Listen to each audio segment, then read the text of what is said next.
দুষ্টু মিষ্টুকে যতই একসঙ্গে দেখি ততই একটা কথা বড় বেশি মনে পড়ে, জানো তো? ওই যে কথায় আছে না, মায়ের জায়গা একমাত্র তার বোনই নিতে পারে, সে হোক না ছোট বা বড়। কোনো কোনো ক্ষেত্রে হয়তো সেই ব্যাপারটা একটু মানে ভুল প্রমাণিত হয়, তবে বেশিরভাগ ক্ষেত্রে কিন্তু এটা ধ্রুব সত্য কথা। তো বড় বেশি মিষ্টুকে আমাদের বার করা হয় না, তোমরা মোটামুটি টুকটাক জানো সবাই। তোমাদের মনে এ নিয়ে একটা প্রশ্নও থাকে, আমরা মিষ্টুকে বার করি না, সেক্ষেত্রে কি মিষ্টুর ওপর একটা অবিচার বা অনাচার হচ্ছে? তো ভিডিওটা দেখো, সে ব্যাপারটা একদমই নয়।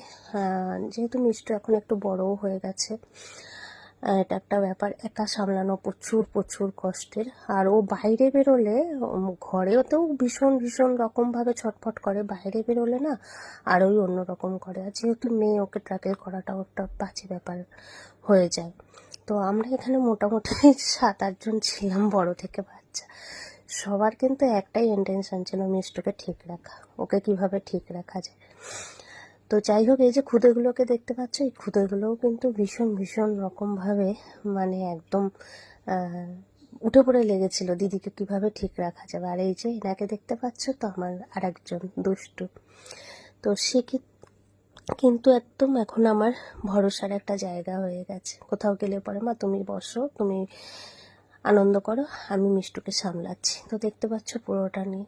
আর তোমাদেরকে আমি এর আগেও বলেছি, মিষ্টুর একটা ইন্টেনশন থাকে, সেটা হচ্ছে খাবারের প্রতি। দেখো, ভাইদের হাতে খাবার দেখেছে, ও হামলা শুরু করেছে মোটামুটি। ওরা কিন্তু একবারও দিদির ওপরে রাগ হয়নি।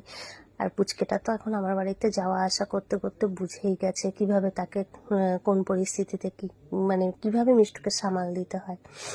তো যাই হোক, ওরাও কিন্তু মিমিকে সেফ রাখার জন্য দিদিকে অনেকটা সামলে নিয়েছে।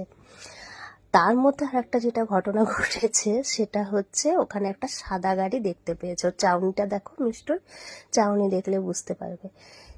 এবার মাথায় ঢুকে গেছে ওই সাদা গাড়িটা হচ্ছে ওনার পাপার গাড়ি। তো সেই গাড়িতে ওনাকে উঠতেই হবে, যেন তেন প্রকারেণ।